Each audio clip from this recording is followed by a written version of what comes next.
Hello everyone, welcome back to my channel. तो कैसे हो आप सभी? आई होप आप सभी अच्छे होंगे, ठीक-ठाक होंगे और अपना अच्छे से ख्याल रख रहे होंगे और आप सभी को हरे कृष्णा, राधे-राधे। तो कल थी इंदिरा एकादशी और आज है द्वादशी। तो एकादशी की और द्वादशी की आप सभी को हार्दिक शुभकामनाएँ। तो वीडियो मेरी थोड़ी-सी लेट है क्योंकि मैं कहीं चली गई थी इसलिए।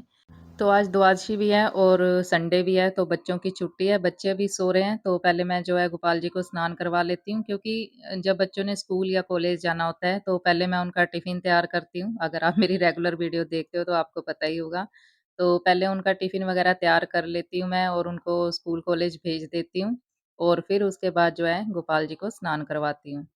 तो आज जैसे बच्चे घर पे ही हैं, तो आज पहले गोपाल जी को मैं स्नान करवा दूँगी, उसके बाद जो है नाश्ता वग़ैरह जो गोपाल जी के लिए भोग बनाना है, तो वो मैं बाद में बनाऊँगी।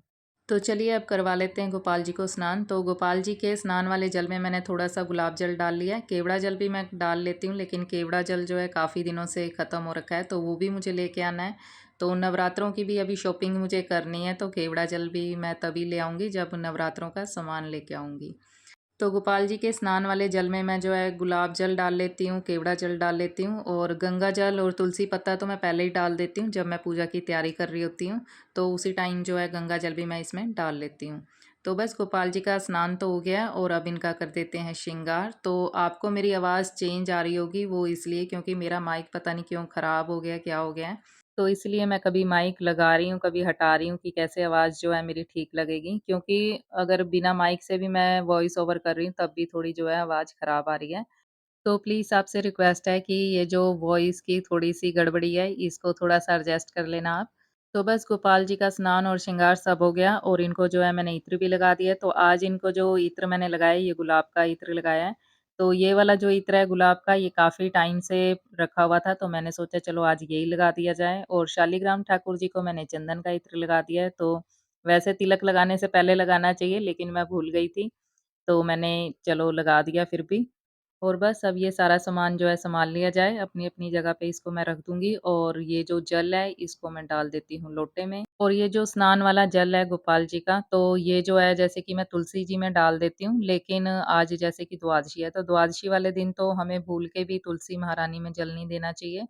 तो ये जो है मैं दूसरे प्लांट में डाल दूँगी और अब मैं सूरज देवता जी को जल चढ़ा आती हूँ, तो वैसे मैं पहले ही चढ़ा देती हूँ पूजा-पाठ स्टार्ट करने से पहले जब मैं स्नान करके आती हूँ, लेकिन आज मैं भूल गई थी। तो आज संडे हैगा था, तो मैंने सूरज देवता जी के जल में थोड़े से फूल भी डाल लिए थे। वैसे तो रोज़ ही डाल लेने चाहिए, लेकिन संडे वाले दिन तो मैं डाल ही लेती हूँ।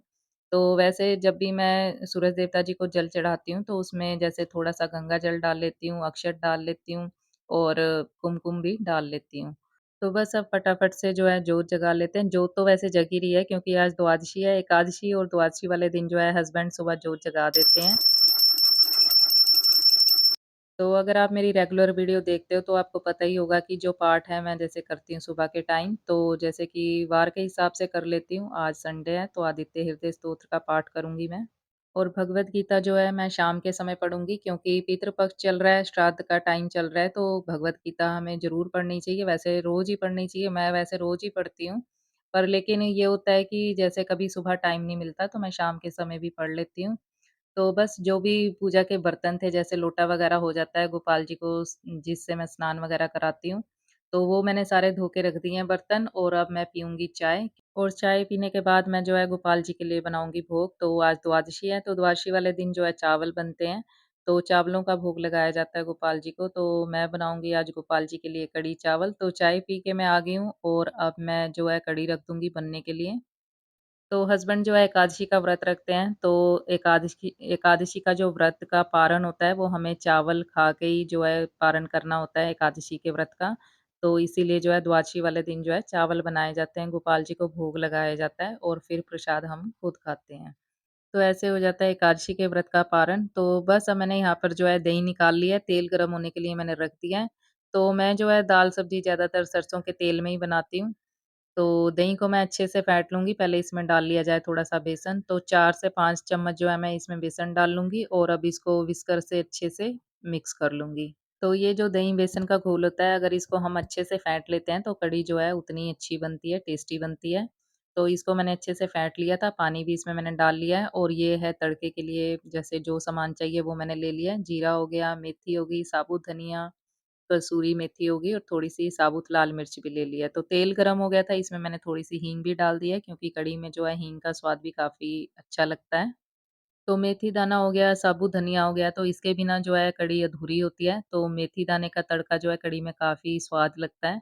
तो बस अब इसमें मैंने जो है तड़के में हल्दी और लाल मिर्च भी डाल दी थी और ये जो दही बेसन का घोल है, ये भी मैंने इसमें डाल दिया है और पानी अब मैं डाल लूँगी जितना मुझे चाहिए, तो पानी कढ़ी के हिसाब से मैं डाल लूँगी। और पानी जो है कढ़ी में एक ही बार डालना चाहिए, ऊपर से बार-बार नहीं डालना चाहिए, तो ऐसे जो है कढ़ी कच्ची रहती है। तो एक ही बार जितना पानी डालना हो उतना डाल लेना चाहिए। तो नमक इसमें मैंने डाला नहीं था, नमक भी डाल दिया है और थोड़ा-सा मैंने इसमें जो है गरम मसाला भी डाल दिया है और साथ के साथ मैं जो है चावल भी रख दूँगी। तो ये लहसुन प्याज के बिना भी जो है कढ़ी काफ़ी टेस्टी बनती है। तो टेस्टी तो बनती है लेकिन जब हम गोपाल जी को भोग लगाते हैं तो इसका टेस्ट जो है और बढ़ जाता है। तो अब जैसे कि नवरात्रे शुरू होने वाले हैं तो ज़्यादातर लोग जो है नवरात्रों का व्रत रखते हैं लेकिन जो लोग नहीं रखते तो वो बिना लहसुन प्याज की जो ऐसे कढ़ी बना के भी खा सकते हैं क्योंकि नवरात्रों के दिनों में हमें लहसुन प्याज नहीं खाना होता है, एकदम सात्विक भोजन हमें बनाना होता है घर में और खाना होता है। तो ज़रूरी नहीं है कि लहसुन प्याज से ही जो है दाल सब्ज़ी टेस्टी बनती है, स्वाद बनती है, ऐसा कुछ नहीं है। तो लहसुन प्याज के बिना भी काफ़ी टेस्टी बनती हैं सब्ज़ियाँ, स्वाद बनती हैं। क्योंकि जब हम दाल सब्ज़ी में लहसुन प्याज नहीं डालते, तो जो सब्ज़ियों का या दालों का जो टेस्ट वो अपना ही होता है, तो वो ज़्यादा स्वाद लगता है। तो बस मैंने जो है कढ़ी तो पकने के लिए रख दिया है क्योंकि इसको पकने में लगता है थोड़ा टाइम। तो चावल भी रख दिए हैं एक साइड में और अब मैं गूँध लूँगी आटा और बेसन मैंने थोड़ा-सा घोल के रख दिया है क्योंकि मैं पकोड़े भी बनाऊँगी। तो कढ़ी जो है बिना पकोड़े के तो अधूरी है। तो पकोड़े भी मैं बनाऊँगी, तो आटा मेरा गूँध गया है, इसको मैं रख देती हूँ इस टिफ़िन में। और ये जो परात है इसको मैं साथ के साथ ही धो के रख दूँगी क्योंकि ऐसे इकट्ठे करके रख दो बर्तन तो फिर वो ज़्यादा हो जाते हैं। तो इसलिए मैं बर्तन जो है साथ के साथ ही धोती रहती हूँ। तो ये कढ़ी में अच्छे से उबाला आ गया था तो गैस मैंने कर दी है कम। तो इसको ये तो पकती रहेगी क्योंकि जितने इसको उबाले आते हैं कढ़ी को ये उतनी टेस्टी बनती है। तो ये जो जग में मैंने दही जमाया था इसको मैं खाली कर लूँगी। इसको मैंने जो है लोटे में गडवी में डाल दिया है तो इसको मैं रख दूँगी फ्रिज में।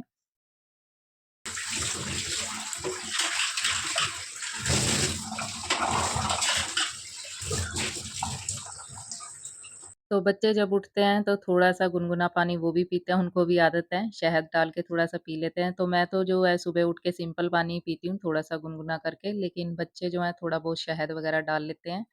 तो पानी वगैरह पीते हैं तो थोड़े बहुत जो है गिलास भी हो जाते हैं, तो इनको भी मैं धो लेती हूँ। तो ये जो काम है ये तो चलता ही रहता है साथ के साथ, तो जितने बर्तन होते हैं ये मैं धोती रहती हूँ क्योंकि अगर इकट्ठे करते जाओ तो फिर वो काम जो है ज़्यादा बढ़ जाता है। तो इनको जो है मैं साथ के साथ ही जोड़ दूँगी क्योंकि 2-4 गिलास ही हैं। और आज मुझे जो है कपड़े भी धोने हैं क्योंकि आज द्वादशी है, तो एकादशी वाले दिन कपड़े धुलते नहीं हैं, तो फिर द्वादशी वाले दिन धोने पड़ते हैं। तो द्वादशी वाले दिन जो है थोड़ा-सा काम ज़्यादा बढ़ जाता है। तो रात को जो दही है मैंने इस जग में जमाया था क्योंकि ये एकदम टाइट से बंद हो जाता है क्योंकि अब मौसम थोड़ा-सा चेंज हो गया है, तो दही जमने में थोड़ा-सा दिक्कत हो जाती है, तो इसीलिए मैंने जग में जमा दिया था। तो बस बर्तन मैंने धो लिए हैं और अपने हाथ भी डेटॉल से अच्छे से धो लिए हैं। तो अब गोपाल जी का जो ये गिलास है दूध वाला, इसको भी मैं धो लूँगी। तो जितनी बार भी मैं बर्तन धोती हूँ या रसोई साफ करती हूँ, तो मैं उतनी बार जो है डेटॉल से हाथ धोती हूँ। तो क्योंकि बर्तन जूठे होते हैं, तो हमें जो है हाथ अपने डेटॉल से ही धोने चाहिए। तो मैंने रसोई में ही रखा हुआ है। तो एक साइड पे जो है गैस पे गोपाल जी के लिए भोग भी बन रहा है और मैंने बाहर जो है मशीन भी लगा रखी है कपड़े धोने वाली क्योंकि मैंने आपको बताया कि द्वादशी वाले दिन जो है कपड़े धुलते ही धुलते हैं। तो ये मैंने सोचा चलो गोपाल जी के वस्त्र भी धो लिए जाएँ क्योंकि अब नवरात्रे भी शुरू होने वाले हैं, तो नवरात्रों से पहले जो-जो काम हो जाए उतना ही अच्छा है। तो साफ-सफाई का जो काम है जैसे घर की साफ-सफाई वो तो हो ही गई है, जैसे कि आपको पता ही है कि हमारे घर में अभी पेंट हुआ है। तो साफ-सफाई तो इतनी करनी नहीं है लेकिन मंदिर तो साफ करना ही पड़ता है। तो बच्चों की जैसे कि छुट्टी है तो अभी तो वो सो रहे हैं, तो मैंने सोचा चलो गोपाल जी के वस्त्र ही धो लिए जाएँ और ये जो जितने भी मंदिर के कपड़े हैं और गोपाल जी के ये हैंकी वगैरह ये भी मैं अच्छे से धो लूँगी। तो इनको भी साथ के साथ मैं धोती रहती हूँ क्योंकि वैसे तो गंदे नहीं होते पर लेकिन गोपाल जी के जो हैंकी होते हैं जैसे इन पे तिलक वगैरह जो है वो तो लगता ही रहता है। तो ये जो मंदिर के साफ-सफाई वाले रुमाल होते हैं ये तो गंदे हो ही जाते हैं जैसे कि जैसे बर्तन साफ करती हूँ मैं या मंदिर साफ करती हूँ तो ये तो धोने ही होते हैं। क्योंकि ये तो थोड़े से काले भी हो जाते हैं तो इनको जो है मैं अच्छे से ब्रश मार के भी धो लेती हूँ लेकिन आज मैं इनको हाथ से ही धो रही हूँ आज क्योंकि ज़्यादा गंदे नहीं है इसलिए।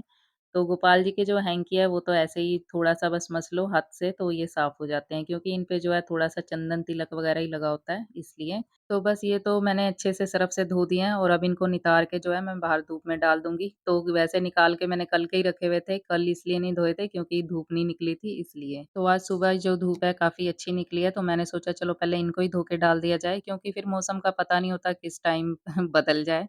तो इसलिए क्योंकि इनको जो है मैं मशीन में भी नहीं सुखाती तो मशीन में अगर ड्रायर कर दो तो फिर तो ज़्यादा टाइम नहीं लगता इनको सूखने में, लेकिन इनको जो है मैं मशीन में डालती नहीं हूँ क्योंकि ये मंदिर के कपड़े हैं, गोपाल जी के हैं, तो इसलिए। तो मशीन में जो है अपने कपड़े धुलते हैं, तो इसलिए जो है मैं इनको जब धूप निकलती है तब धो के ऐसे ही डाल देती हूँ।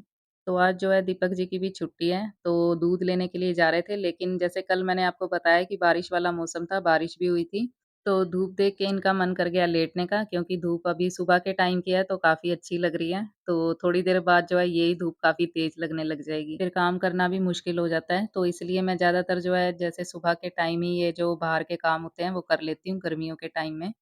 तो बस अब ये जो हैंकी है मैंने सारे डाल दिए अच्छे से निचोड़ के रस्सी पर और इन पे लगा देती हूँ क्लिप क्योंकि ये गिरे ना इसलिए। तो अभी अपने कपड़े जो हैं मशीन में धुल रहे हैं, तो अभी मैं जाऊँगी रसोई में, तो रसोई का थोड़ा-सा काम कर लेती हूँ और ये जो पानी है ये मैं रसोई में गिरा दूँगी क्योंकि मिट्टी अभी जो गीली है प्लांट की तो उनमें मैं वैसे डाल देती हूँ। तो इसको मैंने रसोई में ही गिरा दिया है। तो बस अब मैं पकोड़े भी बना लूँगी कढ़ी के लिए, तो कढ़ी चावल तो बन गया और अब ये पकोड़े भी मैं बना लूँगी। तो ये बेसन मैंने पहले ही घोल के रखा था और अच्छे से विस्कर से फेंट दिया था, तो ये काफ़ी अच्छा-सा जो बैटर तैयार हो गया है। तो चाहे कढ़ी के लिए, चाहे पकोड़ों के लिए अगर बेसन अच्छे से घुला हो, तो पकोड़े भी काफ़ी अच्छे बनते हैं और ये देखिए एकदम जो है फूल जाते हैं ये और एकदम जो है सॉफ्ट भी बनते हैं, एकदम बिल्कुल भी टाइट नहीं बनते ये पकोड़े। तो बेसन को थोड़ी देर पहले ही 5 मिनट घोल के रख लो और अच्छे से फेंट के, तो ये पकोड़े जो हैं काफ़ी सॉफ्ट बनते हैं। तो बस मैंने पकोड़े बना लिए हैं और अब ये जो है कढ़ी में मैं डाल दूँगी। तो कढ़ी अभी मैंने कम गैस पे दोबारा से रख दी है, तो ये पकोड़े इसमें मैं डाल के और ये जो तेल है पकोड़ों वाला, इसमें मैं थोड़ी-सी जो है कसूरी मेथी डाल दूँगी, थोड़ा-सा जीरा डालूँगी और थोड़ी-सी लाल मिर्च, थोड़ी-सी हल्दी क्योंकि कढ़ी में जो है तड़का अगर ऊपर से हम लगाते हैं, तो वो काफ़ी देखने में जो है कलर भी काफ़ी अच्छा आता है कढ़ी का।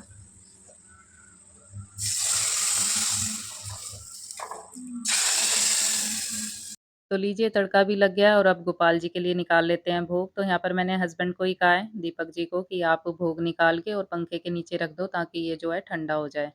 तो तब तक जो है जब तक ये ठंडा होगा भोग तो मैं जो है गोपाल जी के लिए फुलके भी बना लेती हूँ। तो गोपाल जी को जो है ठंडे खाने का ही भोग लगाना चाहिए। तो ठंडे का मतलब ये नहीं है कि बिल्कुल ही ठंडा हो, थोड़ा जैसे नॉर्मल होना चाहिए क्योंकि ना तो एकदम तेज़ गरम हो, ना ही ज़्यादा ठंडा हो। तो ऐसे हमें भोग लगाना चाहिए गोपाल जी को क्योंकि हमारे जो बाल गोपाल हैं वो है बाल स्वरूप तो ज़्यादा गर्म खाने का भोग भी नहीं लगाया जाता उनको और ना ही ज़्यादा ठंडे का। तो बस अब मैंने जो है 2 फुलके भी बना दिए हैं गोपाल जी के लिए, तो इनको भोग लगा देते हैं। तो जब हमारे गोपाल जी भोग लगा लेंगे, उसके बाद हम भी प्रसाद जो है ले लेंगे और फिर जो अपना नाश्ता कर लेंगे। तो बच्चे तो अभी भी सो ही रहे हैं, तो वो उठेंगे देर से, तो जब वो उठेंगे फिर ये जो है उठ के कढ़ी चावल ही खाएँगे। तो रोटी जो है जिस दिन मैं कढ़ी चावल बनाती हूँ, तो उस दिन जो है ये रोटी नहीं खाते। जैसे कि सुबह के टाइम भी अगर मैं बना लूँ कढ़ी चावल, तो तब भी ये जो है रोटी खाते नहीं हैं। तो बस गोपाल जी की थाली लग गई है और ये देखिए कढ़ी का कलर जो है कितना अच्छा आया है। तो बस गोपाल जी को भोग लगा दिया था और भोग लगाने के बाद फिर हमने भी नाश्ता खा लिया है और थोड़े से मैंने कढ़ी चावल भी ले लिए हैं। तो सुबह के टाइम जो है मैं चावल थोड़े कम ही खाती हूँ, पर लेकिन कढ़ी चावल बने हो तो फिर मैं ले ही लेती हूँ। और इधर कन्नू भी उठी हुई है, तो छुट्टी वाले दिन जो है ये अपनी मर्ज़ी से ही उठते हैं। तो वैसे तो काफ़ी देर से ये उठी हुई है, बस बेड पे से ही नहीं उठ रही। तो इसको मैं कब से कह रही हूँ उठ जा, तो उठने का नाम ही नहीं ले रही। तो बस नाश्ता खाने के बाद अब सीधा आ गई हूँ मैं रसोई में और अब ये गैस वगैरह मांज लेती हूँ मैं और बर्तन जितने हैं वो भी मैं धो लूँगी। तो सुबह के टाइम जो है मैं एक बारी ये गैस को अच्छे से मांज देती हूँ और वैसे तो दिन में वैसे कपड़े से साफ़ करती रहती हूँ पर लेकिन सुबह के टाइम जो है इसको अच्छे से मांज के और अच्छे से साफ़ कर देती हूँ। तो इधर पानी नहीं मैं गिराती क्योंकि ये सलफ़ काफ़ी छोटी है तो अगर ज़रा-सा भी पानी गिराओ तो रसोई में काफ़ी जो है कीचड़ हो जाता है इसलिए। तो इसको 4-5 बारी जैसे कपड़ा मैं अच्छे से धो के और फिर अच्छे से साफ़ कर लेती हूँ। तो गैस तो साफ़ हो गई है और दूध भी आ गया तो दूध जो है मेरा भाई ले आया था और इसको भी मैं रख दूँगी गर्म होने के लिए क्योंकि टाइम काफ़ी हो गया है और ये डोलू में रखा रहता है तो फिर ख़राब होने के भी थोड़ा-सा डर रहता है। लेकिन डेयरी से जो दूध है वो 7 बजे के करीब ही आ जाता है, तो क्योंकि ये डोलू में बंद रहता है और हस्बैंड जब आते हैं उस टाइम जो है 10 बज जाते हैं। तो इसीलिए क्योंकि वो उन्होंने अपने काम पे जाना होता है, तो तब जब आते हैं तो 10 बजे के करीब ही आते हैं, तो फिर ये दूध लेके आते हैं।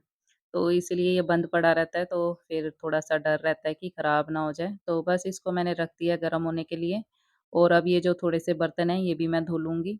तो बर्तन तो थोड़े नहीं थे, बर्तन तो मैंने ज़्यादा सारे धो लिए हैं, तो ये थोड़े से और रखे थे, ये भी मैं धो लूँगी और बच्चे अभी खाना खा रहे हैं क्योंकि उठ गए हैं वो भी। तो ये देखिए साथ के साथ ये भी लाते जा रहे हैं।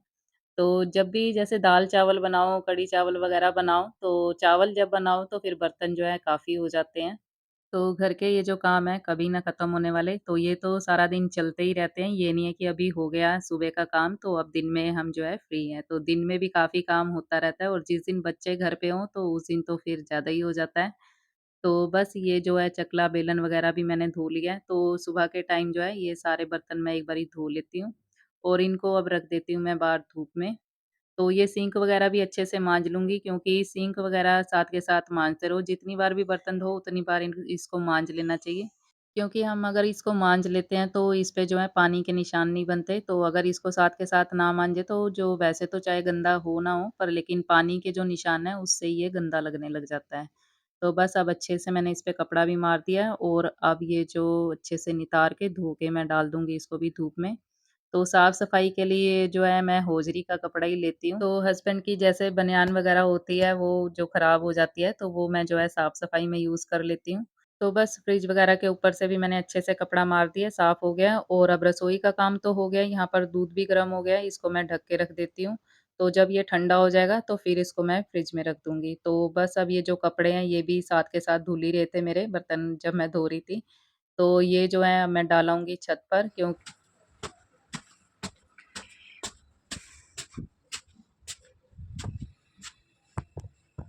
तो कपड़े ऊपर लाने के साथ-साथ मुझे अपना ट्राइपॉड भी ऊपर लाना पड़ता है। जब मैंने ऊपर की वीडियो शूट करनी होती है, तो फिर ट्राइपॉड भी उठा के लाना पड़ता है।